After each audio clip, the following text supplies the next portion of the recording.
Вы смотрите новости в прямом эфире. В студии Сергей Михедов. Здравствуйте.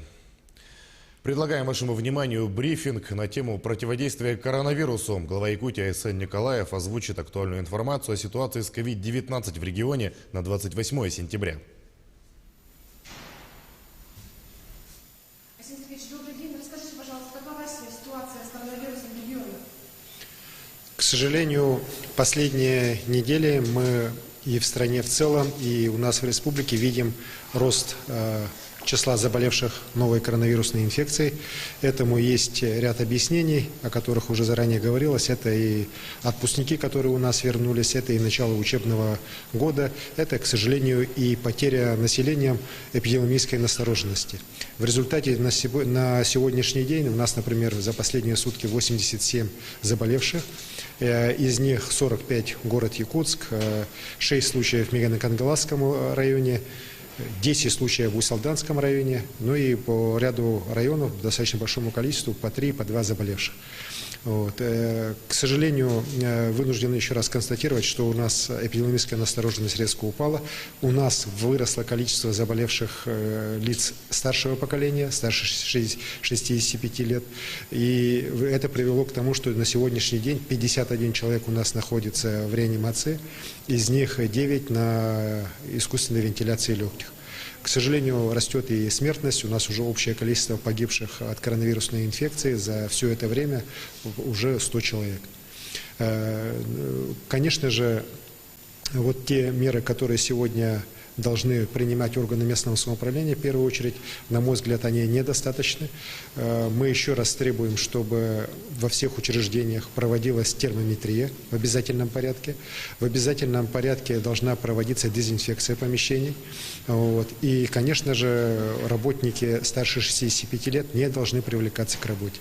К сожалению, опять же, ко мне вот обращаются лица старшего поколения, у которых работодатели заставляют выходить на работу. Это абсолютно недопустимо.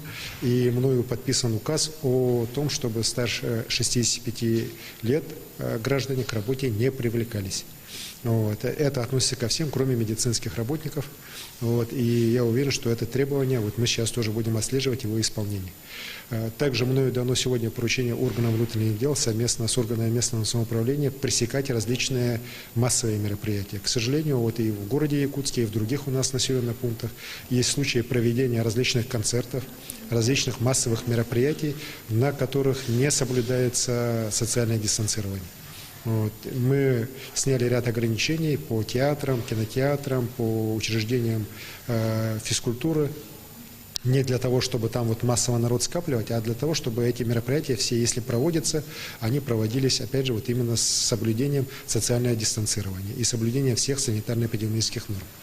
Также мною дано поручение в адрес органов местного самоуправления, в первую очередь по городу Якутску, для усиления работы административных комиссий, работы департаментов предпринимательства, для того, чтобы органы, которые ответственно контролировали исполнение санитарных норм, в первую очередь масочно-перчаточного режима на объектах культуры, объектах торговли и общественное питание. К сожалению, опять же, мы здесь видим расслабление и несоблюдение со стороны ряда учреждений вот тех норм, которые в обязательном порядке должны соблюдаться.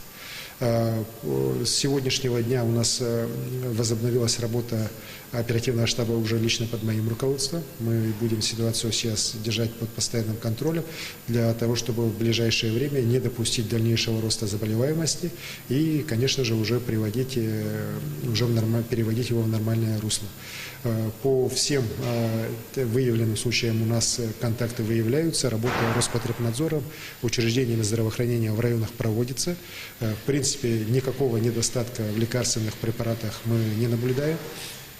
Вместе с тем, конечно же, еще раз хочу призвать население масочный перчаточный режим в общественном транспорте, в учреждениях, в разных помещениях самым строгим образом соблюдать. Это именно то, что позволит на сегодняшний день не допустить дальнейшего развития коронавирусной инфекции у нас в республике.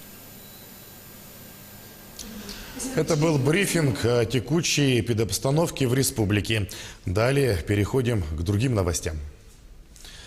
Объемы вакцинации от гриппа в этом году могут охватить 60% населения, сообщил министр здравоохранения России Михаил Мурашко.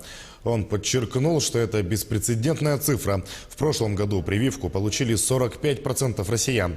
Министр отметил, что люди активно обращаются за прививками в поликлиники, а в регионы направлена уже вторая партия. На проведение прививочной кампании правительство дополнительно выделило 4 миллиарда